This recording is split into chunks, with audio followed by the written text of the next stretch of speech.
Mary was just 17 when she started hearing the voice. Hello. At first, it was just a whisper in her ear, but soon it grew louder and more insistent.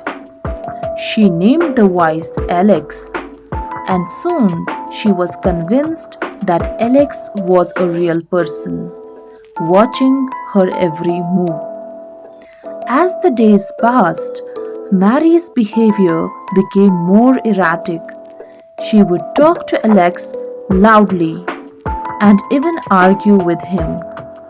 Her family grew worried, thinking she was possessed by some kind of evil spirit. They took her to see an exorcist who performed rituals and prayers to try and cast out the demon. For a while, it seemed to work, but then, just as suddenly, Alex came back. This time, he was louder and more threatening than ever before. Mary's family was at loss. They didn't know what to do or where to turn.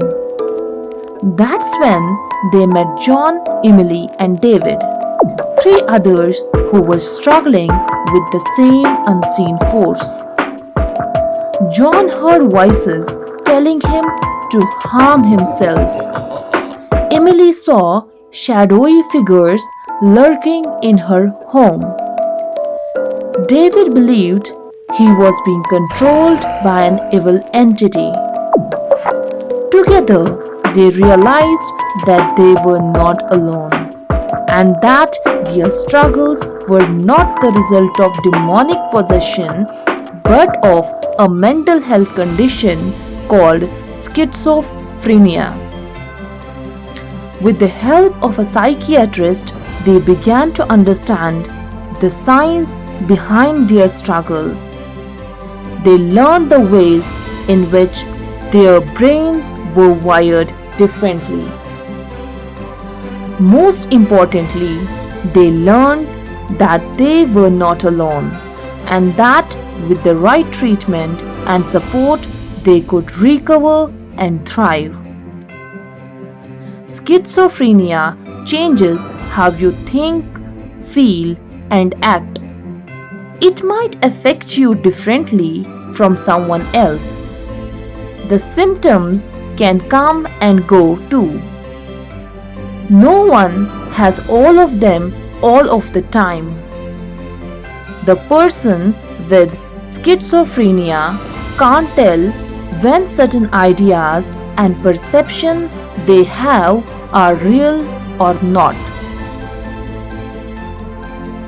5 main symptoms of schizophrenia are delusions.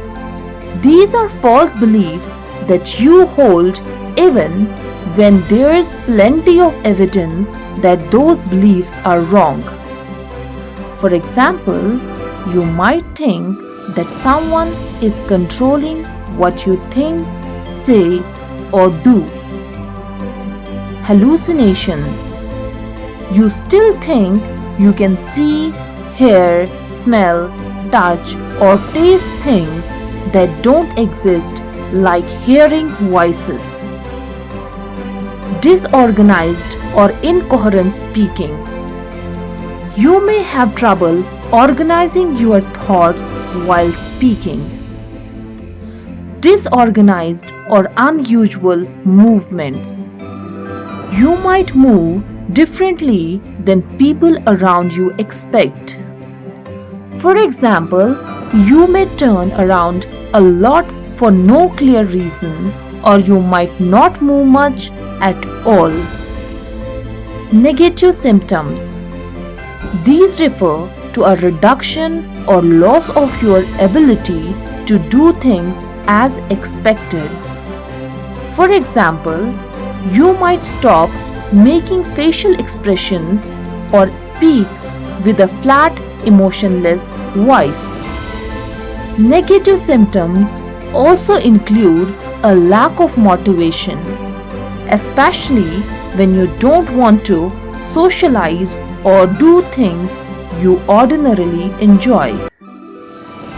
The three main reasons which may lead to schizophrenia include brain development problems before birth, imbalances in chemical signals your brain uses for cell-to-cell communication, loss of connection between different areas of your brain.